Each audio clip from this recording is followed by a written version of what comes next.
आज आपण मेनोपॉज याविषयी माहिती बघूया। मेनोपॉज म्हणजे पाळी पूर्णपणे थांबणे।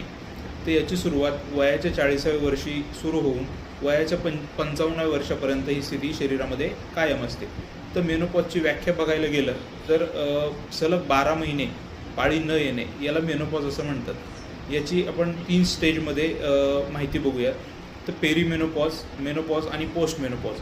पेरीमेनोपॉज म्हणजे याची सुरुवात वयाच्या 40व्या वर्षी होऊन यामध्ये कधी 2 महिन्यांनी कधी 3 महिन्यांनी पाळी येत असते।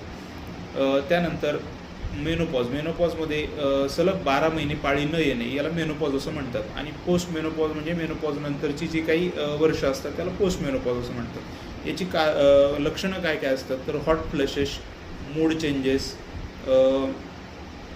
पेन ड्युरिंग इंटरकोर्स किंवा वजायनल ड्रायनेस अशा पद्धतीची मेनोपॉजची लक्षणं असतात।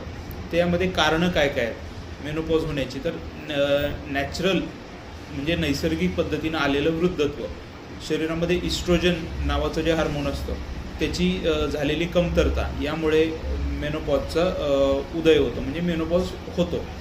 तर या इस्ट्रोजनच्या कमतरतेमुळं शरीरामध्ये हार्ट डिसीजेस किंवा ऑस्टिओपोरोसिस नावाचा आजार व्हायला सुरुवात होते। तर यासाठी मॅनेजमेंट काय याची तर आपण त्वरित डॉक्टरांकडे जावं, या संदर्भात माहिती घ्यावी, काय तपासण्या असतील तर तपासण्या करून घ्यावेत, हार्मोनल थेरपी असेल तर त्या पद्धतीचा उपचार घ्यावेत, नॉन हार्मोनल काही गोळ्या असतील तर त्याबद्दल माहिती घ्यावी। दुसऱ्या गोष्टीनं ज्या पद्धतीची लक्षणं वाढतात ते लक्षणासाठीचे योग्य उपचार डॉक्टरांकडून घ्यावेत। धन्यवाद।